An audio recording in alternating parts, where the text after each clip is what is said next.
Palagay ko yung mga nagpapayot, mga bumubulong kay Pangulong Marcos ay puro bangag. Eh, may bonus yun, sir. Siyempre. Wala na. Bino mo, sasabihin ng Pangulo. Ngayon daw pwede na mag-emergency loan sa SSS. Siya pa nag-announce. Meron akong magandang balita. Simula itong Disyembre na ito, ay makakapagbigay na ang SSS na tinatawag na emergency loan. Eh matagal na pong pwedeng mag-emergency loan sa SSS. Oo nga, walang biro. Walang biro. Matagal nang may emergency loan sa SSS. I-fact check nyo ko. Ayan, kasalanan Emergency niya ng loan. mga bumubulong kay Presidente. Oo. Nakakatuwa talaga tong bansang ito. Opo.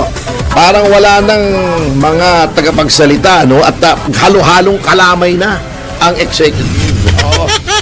Anyway, alam mo, nakakatuwa talaga tong bansang ito. Opo.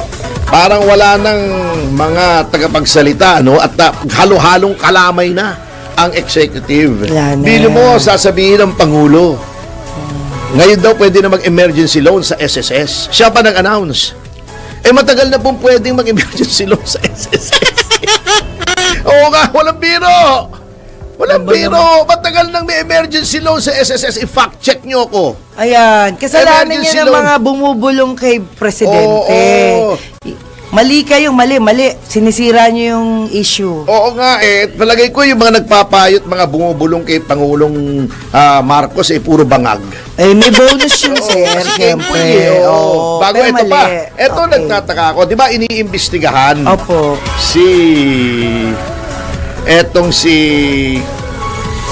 yung pagkamatay ni Ni- Yusek Catalina Opo. Cabral, di ba? Cabral, yes. Ako nagtataka talaga, eto kita mo, bakit sa investigasyon ang nagsasalita, di ba, ang pulis na nag-iimbestiga, di ba? Opo. Ng mga pagkamatay, homicide, Yes, di ba? yes, Oh. opo. Eh bakit ang nagsasalita tungkol sa investigasyon yung ombudsman?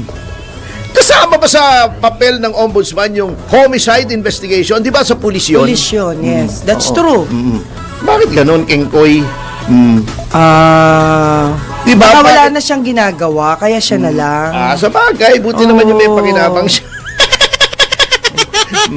Ganun Bakit na talaga. ganun ang nangyayari, Kengkoy? Hindi ko maintindihan talaga yon.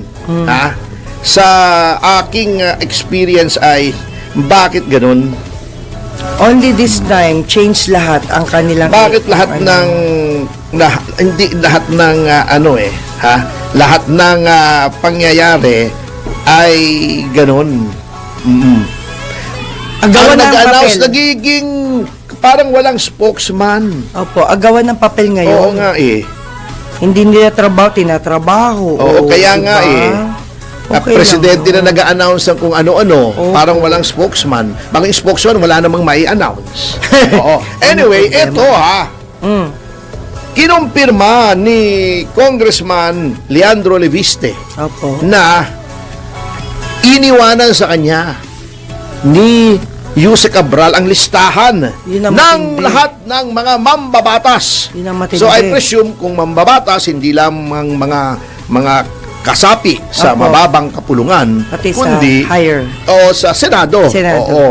Pero eto lang ang nagtataka ako. Sinabi naman ni Leviste Opo. na binigay sa kanya kasi nakikipag-ugnayan siya kay Cabral at nagpasalamat pa siya kay Secretary Vince Dizon. Ang nagtataka lang ako, Opo. bakit sabi niya, i-release ko ito kung papayag si Secretary Vince Dizon. Ayun. Unang-una, ba't hindi siya papayag? These are matters of national interest.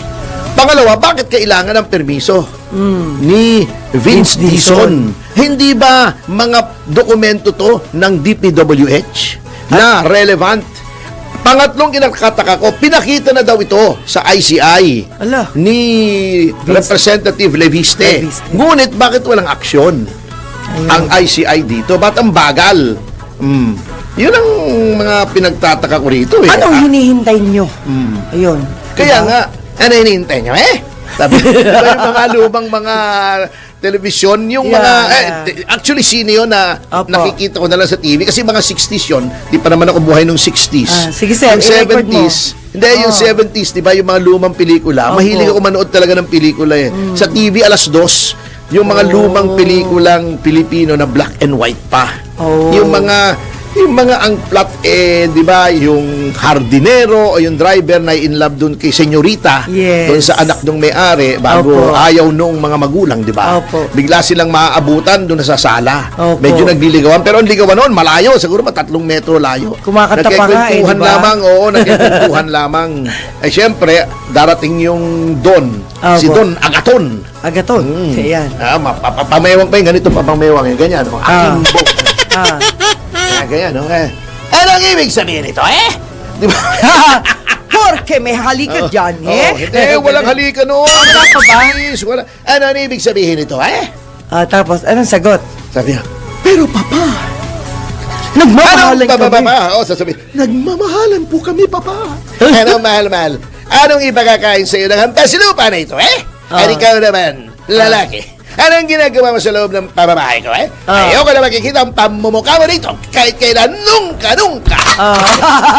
Ay, Papa! ala, kinasahan na. O bago sasabihin niyo sa baba, ikaw, iha, bukas din, lilipad ka na sa Espanya, Oh, ang bilis naman. Papa, iyak yun. Comfort nung nanay, papasok Opo. sa kwarto, magkakandado. Napakalapit nyo naman, Don Agaton. Yeah. Bagamat ako'y mahirap lamang. Oh. Dalisay naman ang pag-ibig ko sa inyong anak. Wow. Katarantado niya pag-ibig, Ito na, isa ka lamang patay gutom na dinero, Lumayas ka ngayon din. Mga ganon, di ba? Ang galing. Di ba, oh? Pwedeng indie film yan. Gusto ko nga gumawa ng parody nun, Porke, amor. Okay. Oh, di ba? Nung ayaw ka na makikita na pamumukha rito, Nung Oh. Ganon din kaya pag tinatanggal yung mga cabinet members, sasabihin nung hindi naman si BBM noong pangulo, ikaw ayaw ka na makikita ang pamumukha mo rito, Oh. Ano pa Kastilang-Kastila pa Galing, ano? Di ba? Yung A niya E. Opo. Di ba? E. Opo. Anong ibig sabihin ito, Di ba? Kaya yung mga kwa noon, ang kwento sa akin ng lolo ko, kaya daw yung marami noon na noong bago yung mga file dito, ay kasi daw, pagka nanghihikayat yung mga fraile sa mga Pilipino, magle-lecture siya. Okay. Sasabihin nila, Kaye mene indio, pag kayo hindi kasama sa simbahan na Katoliko, kayo ay pipenta sa impyerno, Ngunit, kung kayo ay sasama sa simbahan, sa iglesia Katolika, pag kayo namatay, kayo pipenta sa langit, Oh? kung saan makikikita kayo ng mga anghel na may malalaking pikpik. Ha? Malalaking pakpak, mga anghel na malalaking pakpak. Sabi mo, iba Kastila. Kastila. Na may Puro A. anghel na may malalaking pikpik. Sumalit tuloy mga Pilipino sa Grabe naman, nagpa-convert sumalit talaga. ngayon sa Katolisismo. Oh. Kasi nga, gusto nila makikita ng anghel na may malalaking pikpik. Pakpak! Kastila nga yung sige nagsasalita. nga. Ganon. Letter E. Sige, Kaya sige. maraming nahikayat. Opo. Anyway, kung saan pupunta ito pinag-uusapan natin yung yung flood control. Okay. Bumalik tayo sa topic. Ikaw talaga, Sige po. ginugulo mo Tinatanong lang. Oo. Sige At na nga. ito pa, nakakatawa, yun pa lang, napag-alaman natin, na yun pa lang ginagawang allocation Opo. ni Asek tuloy, Asek Cabral, Aha. na, na pagbibigay ng mga unallocated appropriation sa Opo. mga kongresista, kung saan yun ang batayan ng laki ng pera na ibinibigay doon sa mga infrastructure ay BBM pala. Hindi si BBM na Pangulo. Ano po yung BBM? May ibig sabihin yun, baseline balance managed. Wow! Hindi, nagtataka lang ako. Baseline. Balanced managed. Managed. Parang ang sama ng syntax. English major ako eh. Alam mo, minsan yung mga pangulo, yung mga sip-sip sa kanila, yung mga proyekto pinapangalan eh. Kahit pilit na pilit. Parang nung panahon ni Ramos, Apo. Fortified Vitamin Rice. FVR. Mali yung syntax. Dapat yun, Vitamin Fortified Rice.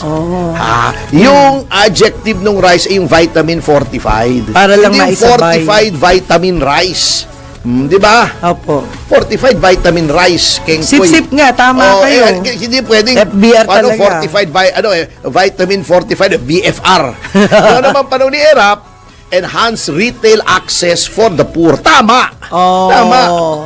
Di ba? Tumama. Oo, yan. May mga ganyan eh, na mga proyekto na Ayun. tinutugma. Minsan pilit na pilit eh. Apo. Parang yung, meron maganda, SB, Sunny Belmonte, Serbisyong Bayan.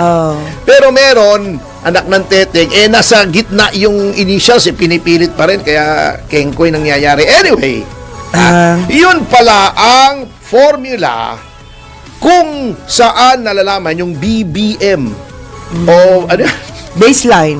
baseline. Diba? Yun lang natandaan ko eh. Baseline balance management. Ayun, balance management. Parametric formula pala to. Ibig sabihin, yung may formula siya kung saan ang hangganan. Parametric. Parang yung, ewan ko kung uso pa yung parametric equalizer sa mga studio. Anyway, na yun ang ginamit na formula doon sa, take note ito pala ang na-allocate. Umpisa nang nauso tong mga unappropriated allocations. Kasi hindi lang naman 2025 na booking. Meron pang 23 at 24. Diba? Nung nag-take over si BBM. Opo. Noong 22, noong unang taon niya, meron ng GAA noon. So, hindi na niya napakialaman. At 23, 24, 25, ito ang total. 1.2 trillion! Trillion! Doon sa 3 taon na yon, kasama itong taon na ito. Gats Mabi. Yung 26 hindi pa kasama? Wala pa. Ngayon, Pero may pumapalag na rin yan, sir. hindi kasi nga, same old. Story. Oo. Ayun. Ha? That's a big problem. Same old, soso. Same old. Hindi, yun ang ibig sabihin, same old. Yun na naman eh. Hindi, Yun na sounds naman. like lang, so-so. Ganun na naman kasi. Kaya, lawlaw yung ating economy eh. Soso. Nalalaw yung ekonomiya eh. Dahil soso na naman eh. Sige, attorney. May katunog kasi. Bago pumasok pa si Laila de Lima, di ba? Kaya yung economy natin, saging. Kasi Saging naman. Sabay. Saging eh. Oo. Ala.